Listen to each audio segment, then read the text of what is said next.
My name is Linda McLeod, and I'm a Unity Urban Ministry School, and this is my second talk for my class, Talks on Truth.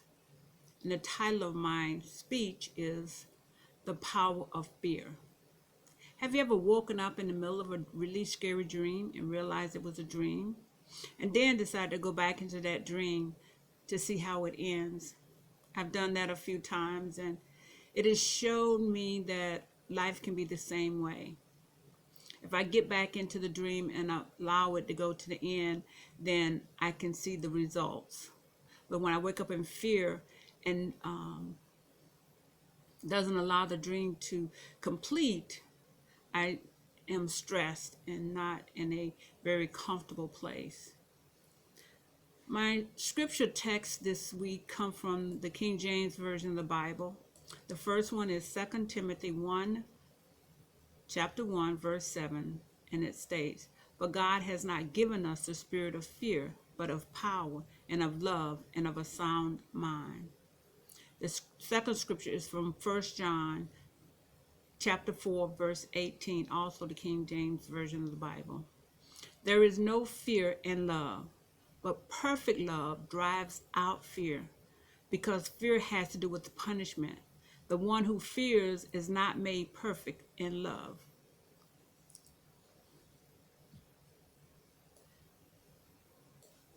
I am and was a fear-based person. My family used to tell scary stories at night for entertainment. They were always the boogeyman got the person, or the person figured out how to get away. And so, as part of my growing up, I was very afraid of the dark and was afraid to be alone. And my family allowed me to have people with me. But also, as a fear-based person, I didn't want to do anything. I was always afraid of doing something. But my family always pushed me. My mom especially, she would say, "You can do it. Get out there and do it." And I would be like shaking in my boots. But in the end, I would do it. And that's not the fear that I'm talking about here. I'm talking about the fear of being able to move forward in our lives because we become stuck.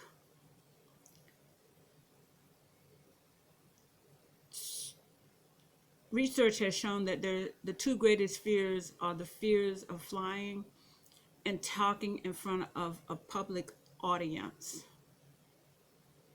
With so many people flying today, I don't know if that's still one of the greatest fears. But there's a list of fears: fear of death, fear of spiders, fear of intimacy, fear of heights, and so many more fears. Research has also proven that we need fear in our lives because of the human need to for flight or flight, fight or flight responses. So when something happens in our lives, we have to have the ability to know whether we need to run or stand still. Say, for example, if you're walking in the woods and you hear a hissing sound, and if you're from places that have rattlesnakes or snakes that are dangerous, and you listen for that sound, you know that you need to run or you need to have something to protect yourself. So fears are a part of our lives. But we're talking tonight about the power of fear, that fear that stops us from doing the things we need to do in life. For example, I'm currently have been laid off from my job, and I'm going to retire physically in June. In order to do that, I need to go online, do some research on Social Security, unemployment, taxes, and my pension. And right now, I'm kind of stuck because for 37 years, I had a paycheck every 2 weeks. Yes, there were times when we weren't sure that we were going to get a paycheck, but it always showed up. So that consistency, that said that this will always happen. But I also had other fears, fear of being sick, fear of doing a job really well. So there were so many fears that stopped me from doing what I could do or needed to do. One of my biggest one was back in my career, when we were having a major layoff at work, and my management had told me, "Linda, don't worry, you won't be laid off." but I'm the newest kid on the block, so I naturally assume that I'm going to be laid off. So I'm like in death fear about, I just got this job, I'm going to be laid off. How am I going to pay my bills? How am I going to be able to take care of myself? And even though they said 99% sure that you won't be laid off, I worried about that 1%. That 1% drove me to a lot of fear and doing things that were not really conducive for my health.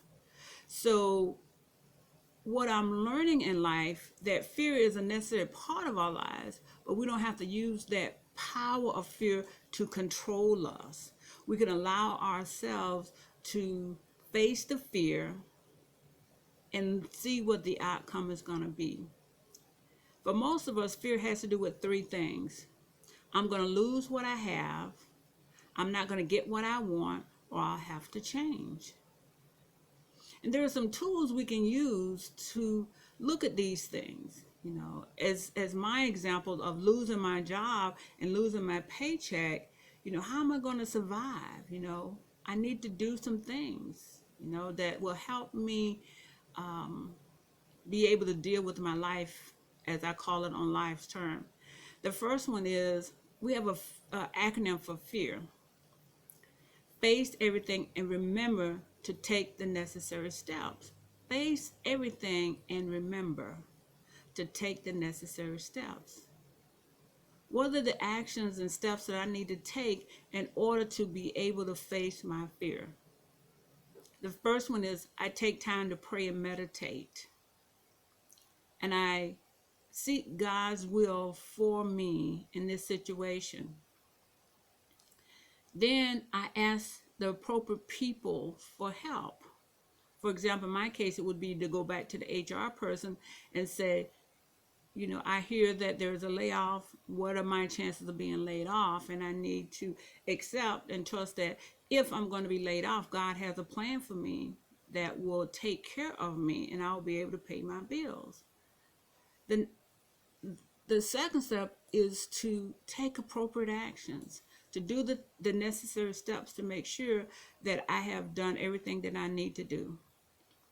And the third one is to trust God. My favorite scripture is